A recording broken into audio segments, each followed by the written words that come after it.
ये तो बात हुई ग्लाइकोकैलिक्स की, जो आउटर मोस्ट लेयर है। सेकेंड जो लेयर होती है, सेकेंड लेयर, जिसको कि हम सेल वॉल्स बोलते हैं,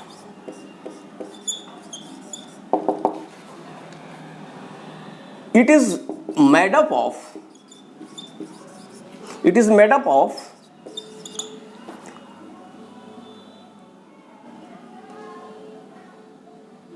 पेप्टाइडोग्लाइकन। ये जो केमिकल से बना होता है उसको हम पेप्टाइडोग्लाइकन कहते हैं। और peptoglycan is a peptidoglycan is a complex polymer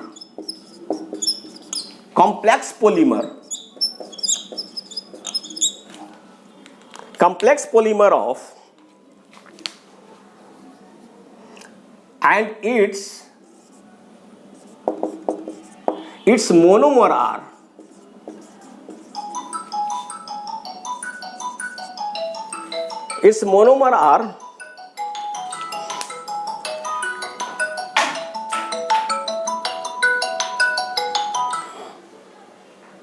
its monomers are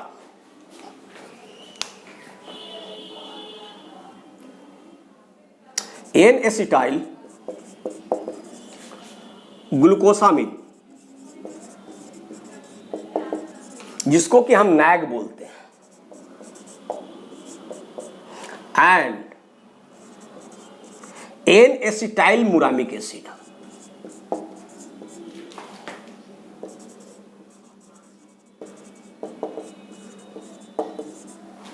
देखिए क्या होता है कि पेप्टाइडोग्लाइकन दो मॉलिक्यूल से बने, ग्लाइकन एंड पेप्टाइड।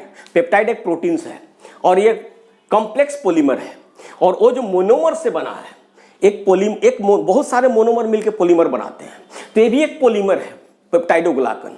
और जिस मोनोमर से बना है उसके अंदर आता है N-acetyl ग्लूकोसामिन, एमिनो शुगर है, और N-acetyl मुरामिक एसिड, जिसको कि हम नैम बोलते हैं, इसको शॉर्ट में NAM, NAM, and with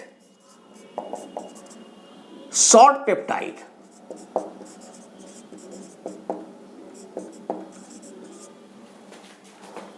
containing 3 to 5 amino acid। इसके अंदर जो पेप्टाइडोग्लाइकन एक कॉम्प्लेक्स मॉलिक्यूल है और एक पॉलीमर है, बहुत सारे मोनोमर से मिलकर के पॉलीमर बनाते हैं। तो जो मोनोमर्स हैं जो जुड़ जुड़ के पॉलीमर बनाते हैं, उसमें एक है N-acetyl ग्लूकोसामिन, जिसको हम नैग बोलते हैं, और दूसरा है N-acetyl मुरामिक एसिड, जिसको हम नाम NAM शॉर्ट में बोलते हैं, और विथ शॉर्ट पेप्टाइड है, जो उस पेप्टाइड में 3 to 5 एमिनो एसिड है, और ये मिल करके बनाते हैं पेप्टाइडोग्लाइकन, जो एक कॉम्प्लेक्स मॉलिक्यूल्स है जो कि बैक्टीरिया के सेल वॉल में प्रेजेंट होता है। अब इस सेल वॉल का फंक्शन क्या है? Why cell wall is important? It provides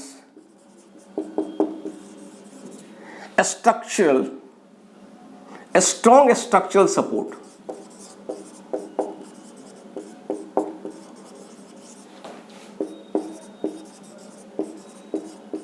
और बैक्टीरिया को स्ट्रॉन्ग स्ट्रक्चरल सपोर्ट प्रोवाइड करता है, and also gives shape to the cell।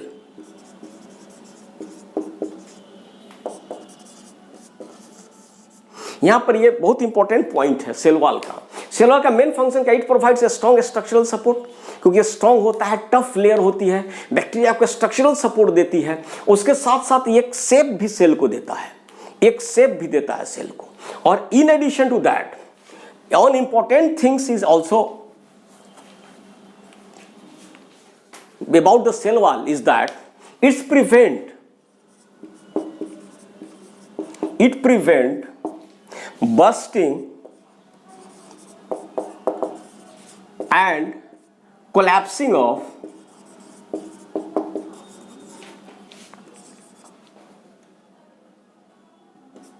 the cell, और सेल के ब्रस्टिंग एंड कोलैप्सिंग को रोकता है। कभी कभी क्या होता है कि बैक्टीरियल के सेल के अंदर ऑस्मोटिक प्रेशर इतना बढ़ जाता है कि बैक्टीरियल सेल क्या होता है, क्लैप्स हो सकता है या बस्ट हो सकता है, तो उसको प्रिवेंट करता है सेल वॉल। बहुत इंपॉर्टेंट कैरेक्टरिस्टिक है सेल वॉल का। अब सेल वॉल के बाद जो हम इनर मोस्ट लेयर की तरफ आते हैं, जो इनर मोस्ट लेयर है that is called cell membrane. Third layer is cell membrane.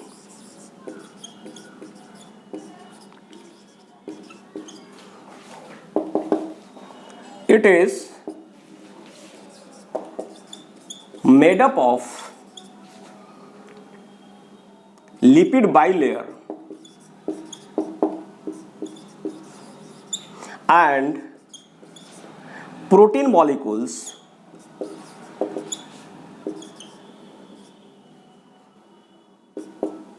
made up of, it is made up of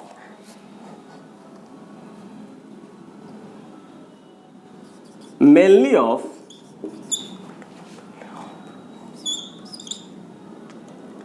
lipid bilayer and protein molecules.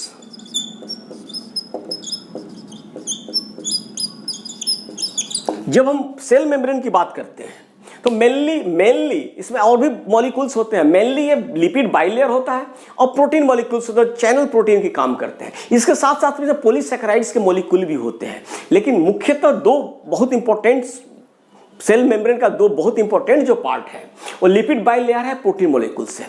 ये बहुत इंपॉर्टेंट पार्ट है। इसके साथ साथ पॉलीसैकेराइड्स के लेयर भी होता है, ओलिगोसैकेराइड्स के लेयर भी वहां पे प्रेजेंट होते हैं सेल मेम्ब्रेन में। और सेल मेम्ब्रेन का मुख्य काम क्या है? It is selective permeable.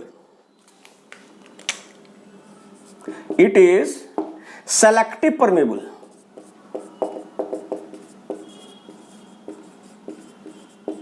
सबसे इंपॉर्टेंट थिंग है क्योंकि वो बहुत सेलेक्टिव सबस्टांसेस को सेल के अंदर आने देता है या सेल से अंदर से बाहर जाने देता है। वो सभी सबस्टांस को सेल के अंदर नहीं जाता है, एक बैरियर का काम करता है, वो सेलेक्टिव परमेबल होता है। यही कैरेक्टरिस्टिक है सेल मेम्ब्रेन का। और जब हम सेल मेम्ब्रेन के बारे में डिटेल डिस्कशन जब करेंगे, जब हम पढ़ेंगे यूकैरियोटिक सेल्स के बारे में, क्योंकि prokaryotic cells and eukaryotic cells के सेल मेम्ब्रेन में बहुत ज़्यादा समानता है, बहुत ज़्यादा सिमिलरिटी है। तो वहाँ पे इसको हम डिटेल डिस्कशन करेंगे, सेल मेम्ब्रेन के स्ट्रक्चर के बारे में और भी फंक्शंस के बारे में भी और भी डिस्कस करेंगे। यहाँ पर बस इतना ही जान लेते हैं कि cell membrane it's provide selective permeability to the sales.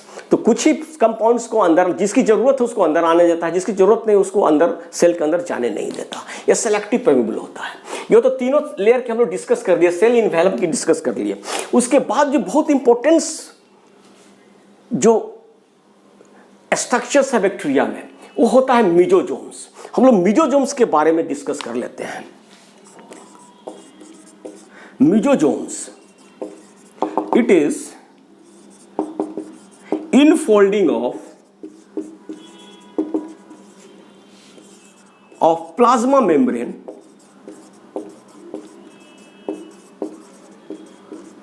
into the cytoplasm.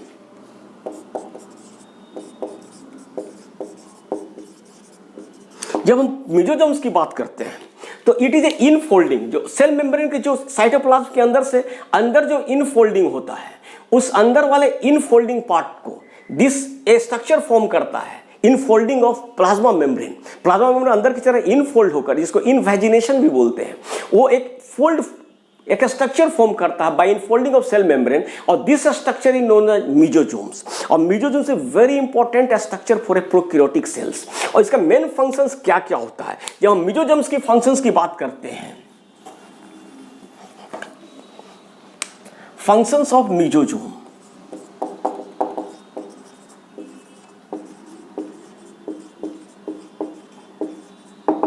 पहला फंक्शन है सेल वॉल सिंथेसिस। बहुत इंपॉर्टेंट फंक्शन है। मीजोजोम सेल वॉल की सिंथेसिस करता है। सेकेंड फंक्शन है DNA replication.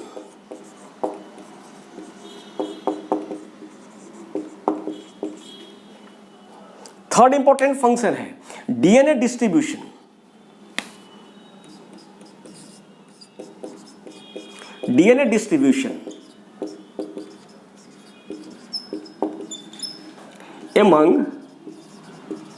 DNA distribution among daughter cells.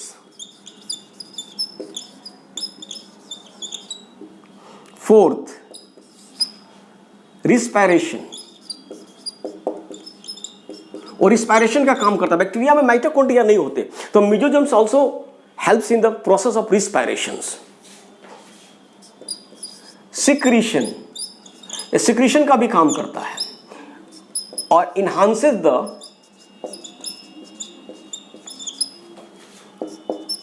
Surface area of cell membrane.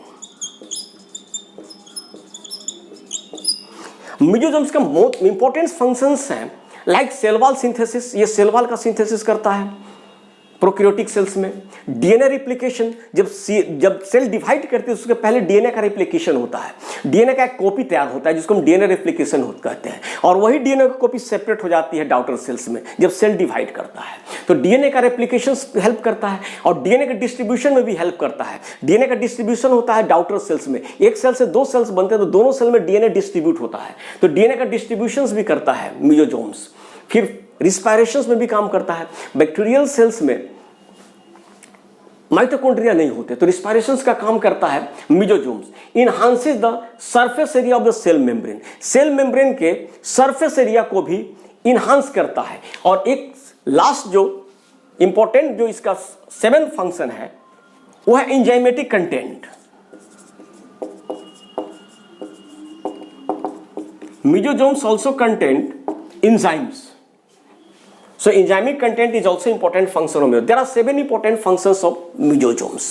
अब in addition to mesosomes, उसके बाद एक और हम लोग स्ट्रक्चर्स को डिस्कस करने जाते हैं। कुछ बैक्टीरिया में स्ट्रक्चर्स मिलता है, जैसे कुछ बैक्टीरिया होते हैं जो फोटोसिंथेसिक होते हैं, लाइक साइनोबैक्टीरिया है, पर्पल बैक्टीरिया है।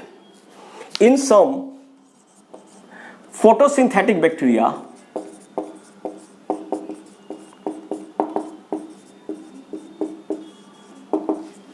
like cyanobacteria, that is also known as blue-green algae,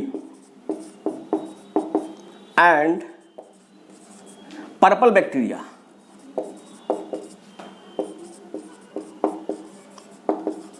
Contains bacteria has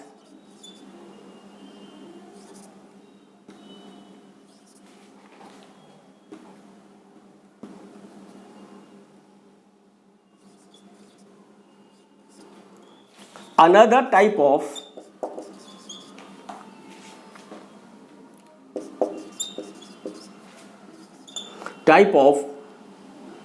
infolding of cell membrane called chromatophore.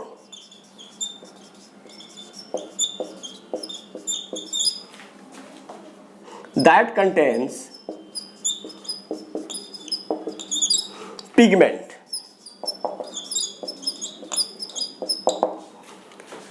कुछ सम बैक्टीरिया ऐसे हैं जो फोटोसिंथेसिस करते हैं, जो ऑटोट्रॉफ्स होते हैं, जो अपना खाना खुद बनाते हैं। वैसे बैक्टीरिया का एग्जाम्पल है साइनोबैक्टीरिया एंड पर्पल बैक्टीरिया। उस बैक्टीरिया में अनदर टाइप का भी सेल मेम्ब्रेन का इनफोल्डिंग अंदर की ओर मिलता है, जिस तरह मेसोजोम्स होता है। इनफोल्ड अंदर की तरफ सेल मेम्ब्रेन का फोल्ड भी उन लोगों में भी फॉर्म होता है, एक अदर टाइप का स्ट्रक्चर बनाता है इनफोल्डिंग। उस स्ट्रक्चर को हम क्रोमेटोफोर बोलते हैं, वो भी इनफोल्डिंग है सेल मेम्ब्रेन का, लाइक मेसोजोम्स। और ये जो क्रोमेटोफोर्स होते हैं उनमें पिगमेंट होता है और वो पिगमेंट हेल्प करते हैं फोटोसिंथेसिस में। तो ये फोटोसिंथेटिक बैक्टीरिया में क्रोमेटोफोर नाम का भी एक infolding of the cell membrane मिलता है, लाइक मेसोजोम्स।